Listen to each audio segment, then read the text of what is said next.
Bahrain में यह असदुद्दीन ओवैसी के पाकिस्तान पर सर्जिकल स्ट्राइक से कम नहीं है। फर्क इतना है कि यह कूटनीतिक सर्जिकल स्ट्राइक है, जहां हमारे 57 सांसद दुनिया भर में पाकिस्तान को एक्सपोज कर रहे हैं।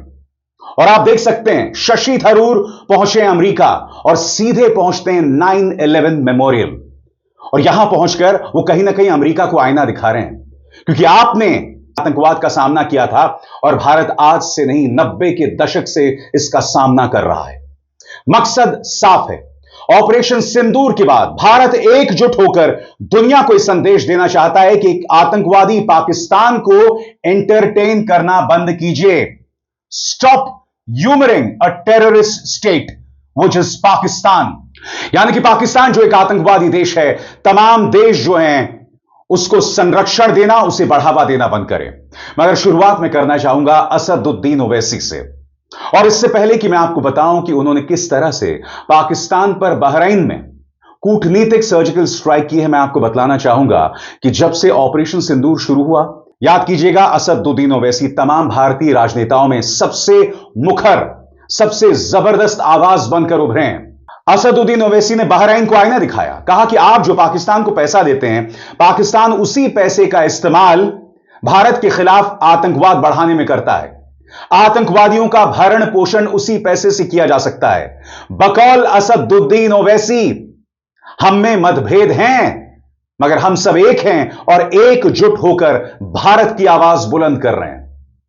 ओवैसी ने अपनी बात अंग्रेजी में कही, मगर उसका हिंदी में अनुवाद मैं आपको दिखाता चलूंगा। सुनिए ओवैसी की दमदार बात। So now I think so there is unanimity in our country, irrespective of whatever political affiliations we belong to. Yes, we have a political differences, but when it comes to the integrity of our country, it is high time that the neighboring country understands, and I would hope and request that the Bahraini government would help us in bringing back Pakistan in grey list of FATF, because this money has been used to support those terrorists. Bahrain में अपनी audience को ओवैसी ने यह भी समझाया कि आखिर हमारी सरकार ने हमें यहां क्यों भेजा है। बकौल ओवैसी, हमारी सरकार का यह मकसद था कि दुनिया को बताया जाए कि भारत एक लंबे अरसे से पाकिस्तान समर्थित आतंकवाद का सामना कर रहा है और उस पर अंकुश नहीं लगाया जा रहा है। ओवैसी ने यह भी कहा कि हम अपने हितों की रक्षा करेंगे, मगर पाकिस्तान जो कि एक डी फैक्टो टेरर स्टेट बन गया है, उस पर लगाम लगाना जरूरी हो जाता है।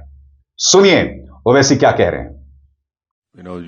You know the first and last one, and because of that concern, our government has sent us over here and various delegations comprising of all party members of parliament to different parts of the world, so that the world knows the threat which India has been facing from last so many years.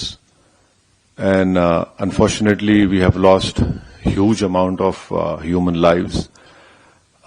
Innocent people have been killed. And the fact of the matter is that this problem emanates from Pakistan only. Unless and until Pakistan stops promoting, aiding, sponsoring all these terrorist groups, this issue will not go away. And India has exercised utmost restraint in dealing with this problem. तो बकौल ओवैसी, जब तक पाकिस्तान इन आतंकवादी संगठनों को बढ़ावा देना, मदद करना और फंडिंग देना बंद नहीं करेगा, तब तक यह समस्या खत्म नहीं होने वाली। और ओवैसी ने इन्हीं लफ्जों में पाकिस्तान को चेतावनी दे डाली। कहा कि अगर पाकिस्तान यह सोच रहा है कि वो बार बार ऐसे आतंकवादी हमले करता रहेगा और उसे कीमत नहीं चुकानी पड़ेगी, तो वो गलत फहमी में है, क्योंकि अब सरकार उसे बर्दाश्त नहीं करने वाली है और अगला आतंकवादी हमला पाकिस्तान के लिए एक बहुत बुरी खबर लेकर आएगा। सुनिए ओवैसी को अपने चिर परिचित अंदाज में। So I can only assure you with all the responsibility that our government has taken all the steps to protect the life and limb of every Indian, and this government has made very clear, you next time you take up this misadventure, it will be beyond what they are expecting. तो एक तरफ असदुद्दीन ओवैसी ने Bahrain में जाकर पाकिस्तान पर surgical strike किया और दूसरी तरफ शशि थरूर अमेरिका पहुंचते हैं और सांकेतिक तौर पर वो इस मुद्दे पर अपनी बात रखते हैं। वो सीधे जाते हैं 9/11 मेमोरियल और यहां पर वो अपनी श्रद्धांजलि देते हैं, अमेरिका को याद दिलाते हुए कि आपने 9/11 का सामना किया था, मगर भारत ने इसका सामना 1993 में कर लिया था, जब मुंबई में बम धमाके हुए थे, बिल्कुल उसी अंदाज में।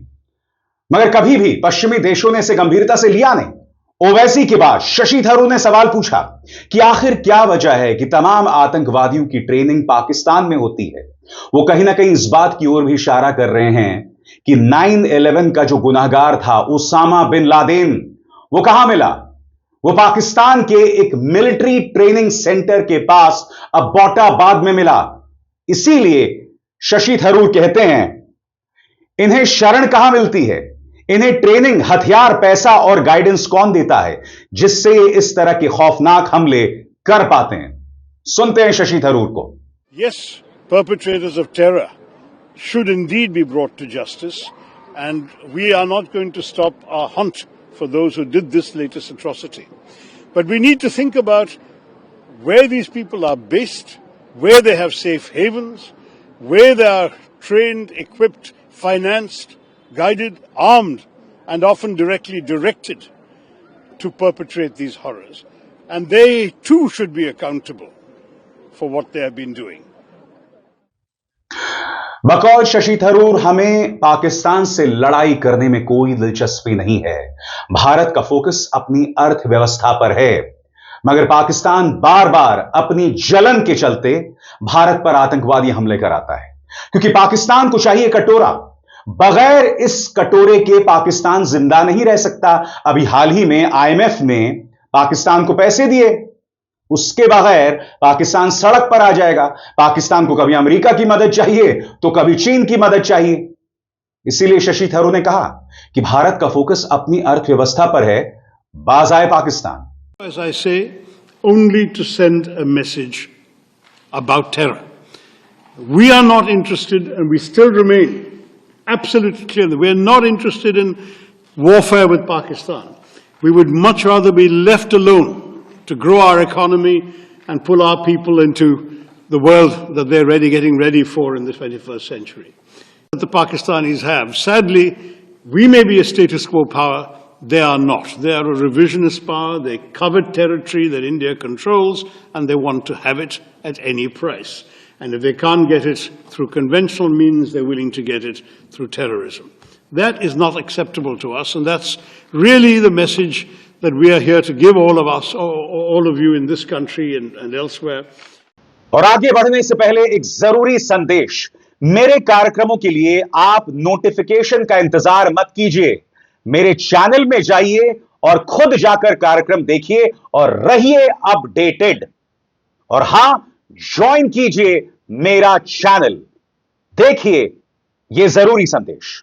स्वतंत्र और आजाद पत्रकारिता का समर्थन कीजिए, सच में मेरा साथी बनिए। बहुत आसान है दोस्तों, इस ज्वाइन बटन को दबाइए और आपके सामने आएंगे ये 3 विकल्प, इनमें से एक चुनिए और सच के इस सफर में मेरा साथी बनिए। शशि थरूर से यह भी पूछा गया कि आप किस बिना पर कह रहे हैं कि इस हमले के पीछे पाकिस्तान है। बकौल शशि थरूर, हमले के सिर्फ 1 घंटे के अंदर एक ग्रुप जिसका नाम रेजिस्टेंस फ्रंट है, उसने इसकी जिम्मेदारी ले ली थी। रेजिस्टेंस फ्रंट कई सालों से एक मुखौटा संगठन के तौर पर जाना जाता है, जो बैन किए गए लश्कर-ए-तैयबा से जुड़ा है, जो अमेरिका की टेरर लिस्ट और यूएन की सैंक्शंस लिस्ट में शामिल है। भारत ने 2023 और 2024 में यूएन सैंक्शंस कमेटी के पास रेजिस्टेंस फ्रंट से जुड़ी जानकारी दी थी और अब जाकर 2025 में उसने कार्रवाई की है। लेकिन पाकिस्तान ने हमेशा की तरह वही इनकार वाला रवैया अपनाया है। सुनिए शशि थरूर क्या कह रहे हैं।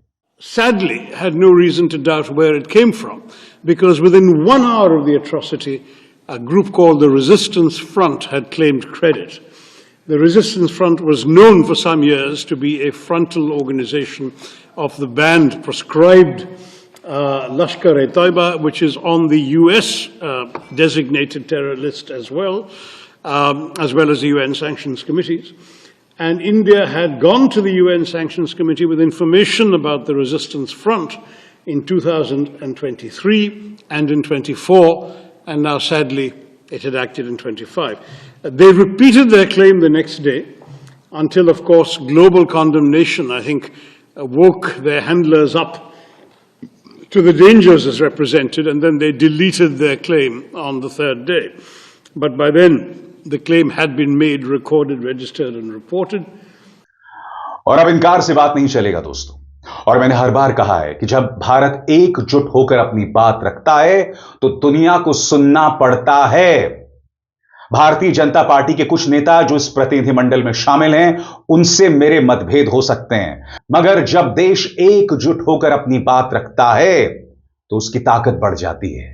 इसीलिए मैं बार बार कह रहा हूं, जब विपक्ष आपसे सवाल पूछ रहा है तो उन सवालों के जवाब दीजिए, उन्हें देशद्रोही मत बताइए, क्योंकि यही भारतीय जनता पार्टी ओवैसी को, शशि थरूर को देशद्रोही बता रहा था। याद कीजिएगा, कश्मीर पर बयान दिया था थरूर ने, तब पूरे भाजपा के प्रचार तंत्र ने उन्हें देशद्रोही करार दिया था। यह भी मत भूलिए कि थरूर की पत्नी को प्रधानमंत्री नरेंद्र मोदी ने 50 करोड़ की गर्लफ्रेंड बताया था। और ओवैसी पर तो जानलेवा हमला भी हो चुका है। कहने का अर्थ साफ है, आज जिन लोगों को भाजपा का प्रचार तंत्र देशद्रोही बताता था, आज वो एक साथ एक मंच पर एकजुट होकर भारत की बात रख रहे हैं। और यह बात सिर्फ पाकिस्तान नहीं, यहां पर जो संस्कारी पॉलिटिकल पार्टी के गुर्गे हैं, दो रुपल्ली ट्रोल हैं, उन्हें भी समझना पड़ेगा। अब एसआर शर्मा को दीजिए इजाजत। नमस्कार।